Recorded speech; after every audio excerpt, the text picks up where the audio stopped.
Diagnose yung ko, PC. just lang, hindi ka mo no. Ada na linaon na, vintage na tigil. Preparing automatic repair. Una na nagparparang sa garo. Sige. Pa-install OS dito. Gulok na tanong kansa na kansa ka dito sa 18. Ado, eto ma'am, mga files. Magamin ko, agbirok lagi tayo si 3 years back, kung kunada sa magbirok-birok kami mo padta. Maikan lang ti operating system na ma'am. Mara-installan lang ti OS na. Ano ka? Yung medyo lagamin, nakudag dito yung kata, syempre hard drive pala suna eh. Shift, restart. Advanced options. Ipangkitan lang pa lang sa tata. Well, ma'am. Sabado, Sabado next week. USB device. Download ako mati, rami ko nga talo ko. Well, ma'am. Napartakton sir no kwan. Haan ma'am, hanga napartak eto yung Ano, andit ko sa SSD? Yes, true ma'am. Kasi Core i3 suna eh. Kasi yung bagi di taga St. Francis, ni Tabiero sa inyo, sentro?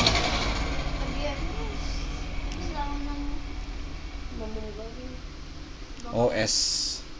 Dati ma'am kat agra-install talang to operating. Na corrupted di OS na ma'am.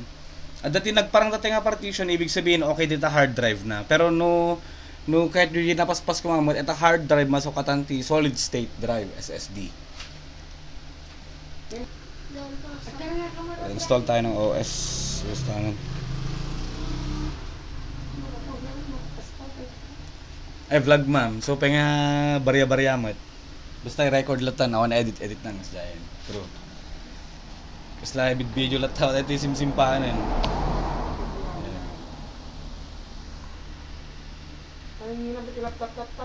Ay ako, Diyos ko, yung 30 mama, kababaan pa yun na dyan ah. Nagkita pa yung quality, 25 ng gatang ko dito iti. So ma'am. I-back up yun latan na ka ma'am, madalat tagamin yung cases nga ako, hard drive problema na giti kasto yun, paulit-ulit na kas gino ka.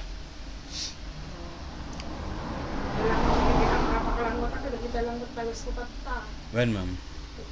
Installation of OS.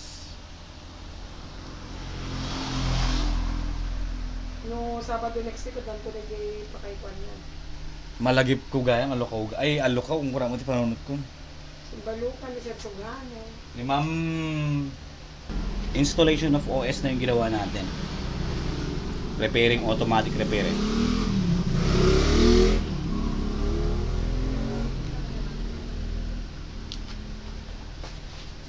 So sa ganong problema, preparing automatic repair, diagnosing your PC kapag nagpapakita yung ganon, possible mga kaibigan, no, dalawang indications lang yon, either corrupted OS or drive problem. So far ito, okay pa yung drive niya.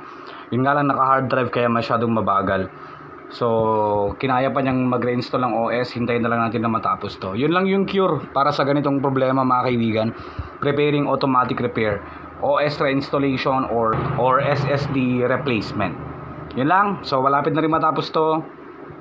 Thank you for watching.